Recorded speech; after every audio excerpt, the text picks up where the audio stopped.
Hello दोस्तों, कैसे हैं आप सब। आई होप कि आप सब अच्छे होंगे। दोस्तों, आज हम लोग भारत में राष्ट्रवाद से संबंधित 30 इम्पोर्टेंट क्वेश्चन आंसर करने वाले हैं, जो कि एग्जाम के दृष्टि से बहुत ही यूजफुल है, क्योंकि दोस्तों यहाँ से भर भर के क्वेश्चन पूछे जाते हैं। मैंने क्लास 10 के एनसीईआरटी बेस्ड जो भी 2025 में एग्जाम देने वाले हैं, उन लोगों के लिए स्पेशली मैंने इसको बनाया है। तो चलिए हम लोग वीडियो को आगे बढ़ाते हैं और वीडियो को शुरू करते हैं।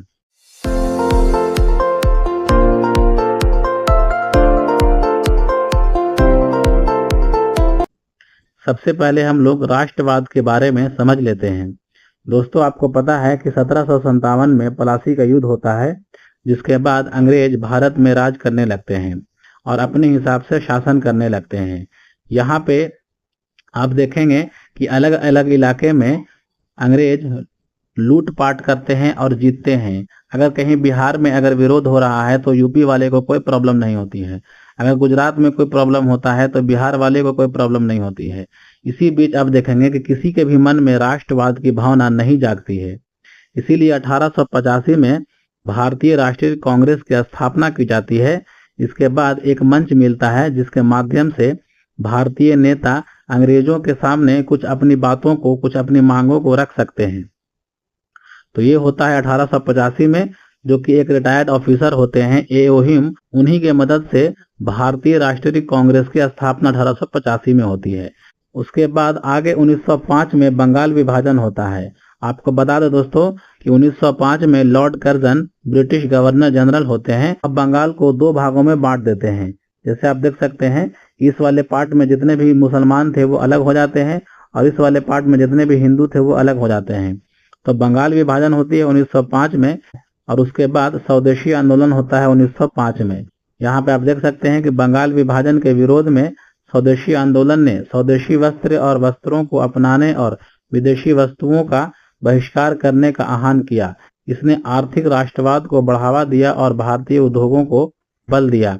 यानी बंगाल विभाजन के बाद बहुत ही जोर शोर से विरोध होने लगता है। लोग अंग्रेजों के सामानों का विरोध करने लगते हैं और अपने देश का ही सामान यूज करने लगते हैं।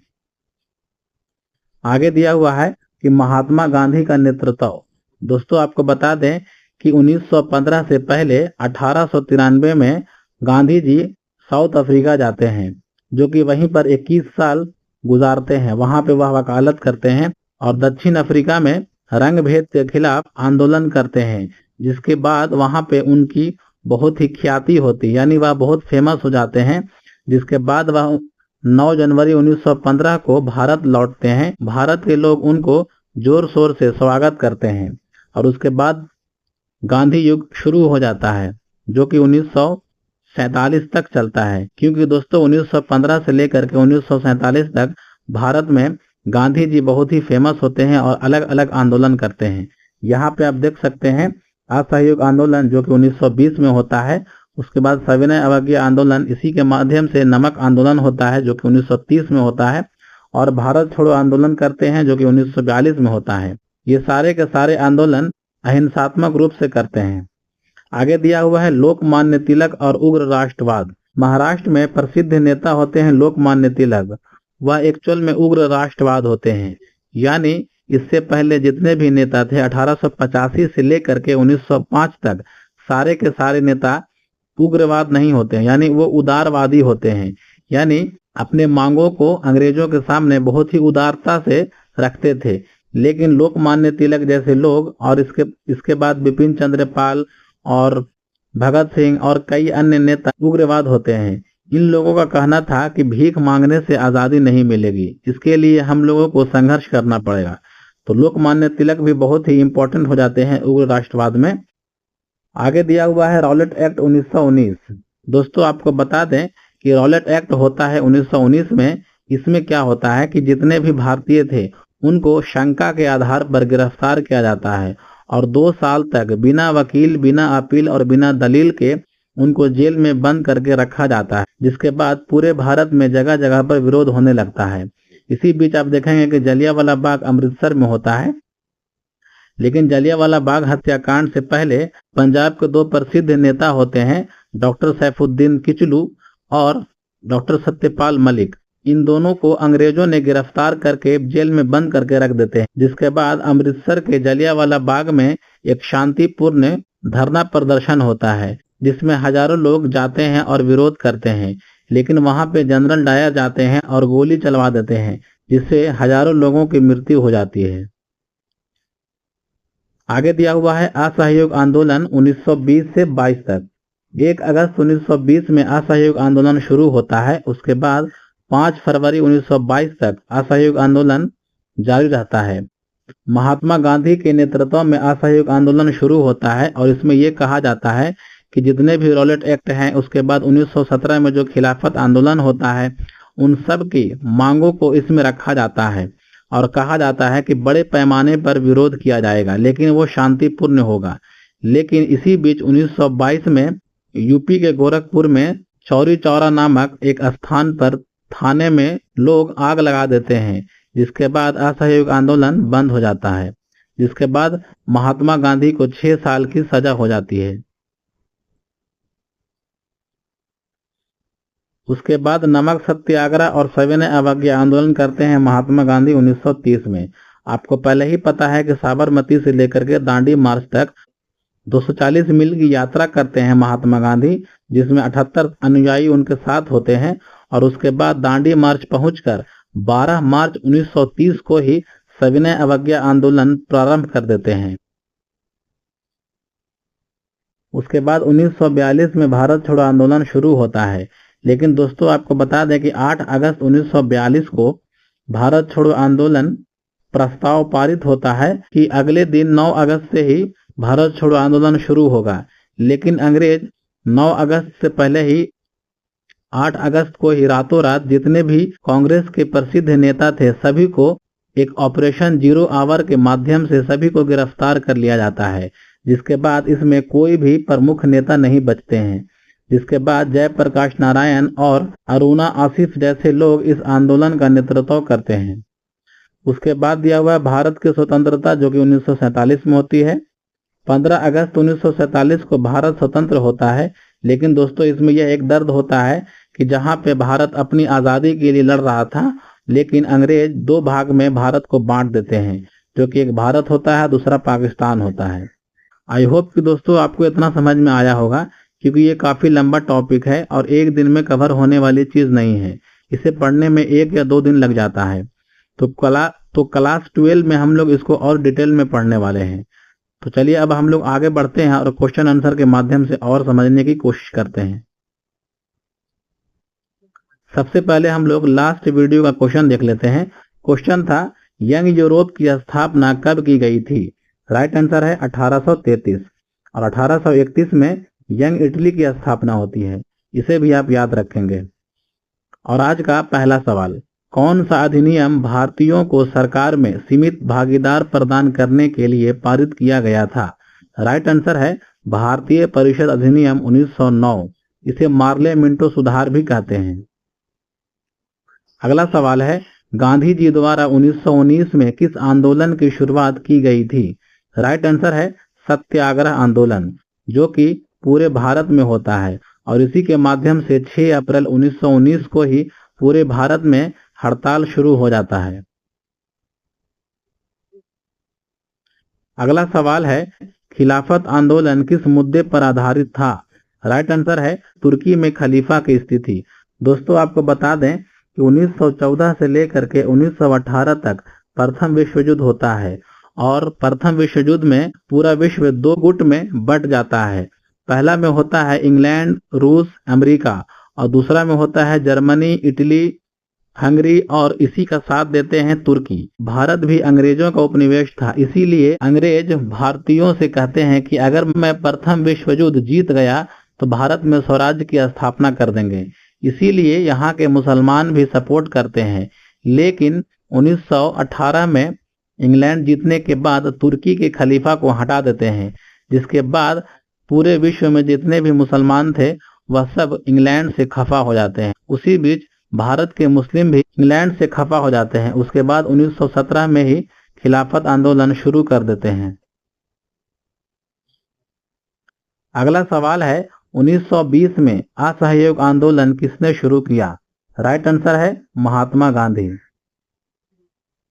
अगला सवाल है, भारत छोड़ो आंदोलन की शुरुआत किस वर्ष हुई थी?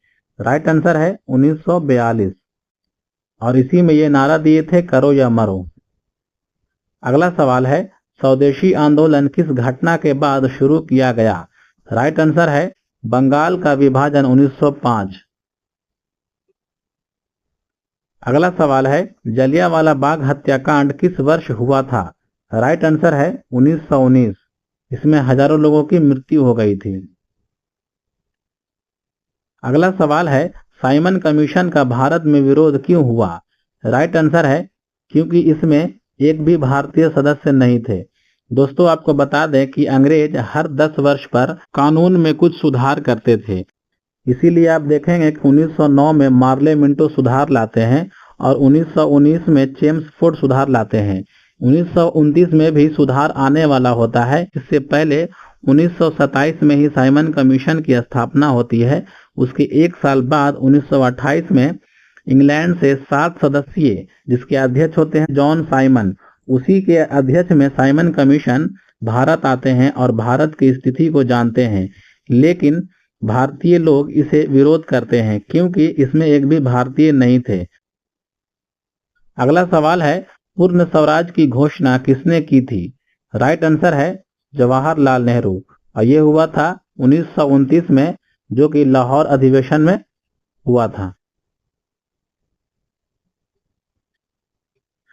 अगला सवाल है, किस आंदोलन में नमक सत्याग्रह शामिल था? राइट आंसर है सविनय अवज्ञा आंदोलन। अगला सवाल है, महात्मा गांधी ने भारत में सत्याग्रह का पहला प्रयोग कहाँ किया था? राइट आंसर है चंपारण, जो कि 1917 में होता है। 1916 में लखनऊ में एक अधिवेशन होता है। उसी लखनऊ अधिवेशन में बिहार के राजकुमार शुक्ला जाते हैं, जिसके बाद गांधी जी से मुलाकात होती है और वहीं पर गांधी जी को अपना चंपारण का हाल बताते हैं। जिसके बाद चंपारण गांधी जी आते हैं और इस आंदोलन को शुरू कर देते हैं। अगला सवाल है, गांधी जी के नेतृत्व में किस आंदोलन के दौरान भारतीयों ने विदेशी वस्त्रों का बहिष्कार किया और खादी पहनना शुरू किया? राइट आंसर है असहयोग आंदोलन। दोस्तों आपको बता दें कि असहयोग आंदोलन ऐसा आंदोलन था जिसमें भारत के जितने भी लोग थे, चाहे वो किसान हो, मजदूर हो, चाहे वो कोई भी हो, बढ़ चढ़कर हिस्सा लिया। इसीलिए इस आंदोलन को जन आंदोलन भी कहा जाता है। अगला सवाल है, किस घटना के बाद गांधी जी ने असहयोग आंदोलन को वापस ले लिया? राइट आंसर है चौरी चौरा घटना, जो कि 5 फरवरी 1922 को होता है। अगला सवाल है, भारतीय राष्ट्रीय कांग्रेस का गठन किस वर्ष हुआ था? राइट आंसर है 1885। 28 दिसंबर 1885 को भारतीय राष्ट्रीय कांग्रेस की स्थापना होती है, जिसके पहले अध्यक्ष होते हैं व्योमेश चंद्र बनर्जी। अगला सवाल है, गांधी इरविन समझौता कब हुआ था? राइट आंसर है 1931। 5 मार्च 1931 को गांधी इरविन समझौता होता है दिल्ली में, इसीलिए इसे दिल्ली समझौता भी कहा जाता है। अगला सवाल है, किस ब्रिटिश अधिकारी ने जलियांवाला बाग हत्याकांड का आदेश दिया था? राइट आंसर है जनरल डायर। अगला सवाल है, सविनय अवज्ञा आंदोलन किस वर्ष शुरू हुआ? राइट आंसर है 1930। अगला सवाल है, 1905 में किस ब्रिटिश अधिकारी ने बंगाल का विभाजन किया था? राइट आंसर है लॉर्ड कर्जन। अगला सवाल है, सविनय अवज्ञा आंदोलन के दौरान गांधी जी ने किस ब्रिटिश कानून का उल्लंघन किया? राइट आंसर है नमक कानून। दोस्तों आपको बता दें कि अंग्रेज नमक पर भी कानून बनाए हुए था, लेकिन गांधी जी कहते हैं कि नमक तो एक साधारण सा चीज है, इस पर कैसा कानून। इसीलिए साबरमती से लेकर के दांडी जाते हैं और वहां पर समुद्र से पानी को उबालकर नमक बनाते हैं और उसका उल्लंघन कर देते हैं। अगला सवाल है, हिंद स्वराज पुस्तक किसने लिखी? राइट आंसर है महात्मा गांधी। अगला सवाल है, भारतीय राष्ट्रीय कांग्रेस के किस अधिवेशन में पूर्ण स्वराज का प्रस्ताव पारित किया गया? राइट आंसर है लाहौर अधिवेशन 1929।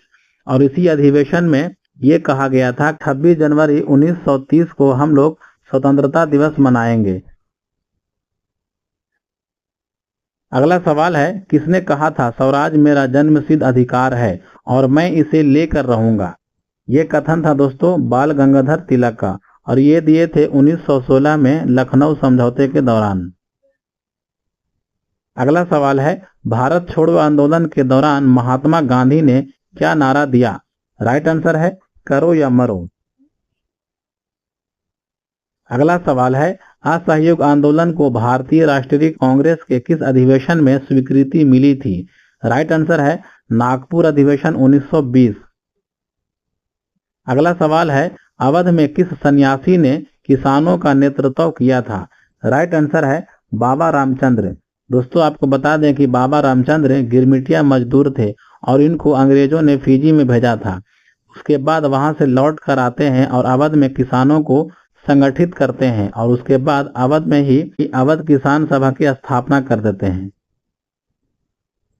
अगला सवाल है, अवध किसान सभा का गठन किसने किया था? राइट आंसर है जवाहरलाल नेहरू और बाबा रामचंद्र। अगला सवाल है, 1928 में बारदोली सत्याग्रह का नेतृत्व किसने किया था? राइट आंसर है वल्लभ भाई पटेल, और उसके बाद से इनको वहां की महिलाओं ने सरदार की उपाधि दी थी, जिसके बाद इनका नाम सरदार वल्लभ भाई पटेल हो जाता है। अगला सवाल है, हिंदुस्तान सोशलिस्ट रिपब्लिकन आर्मी की स्थापना किस वर्ष हुई थी? राइट आंसर है 1928।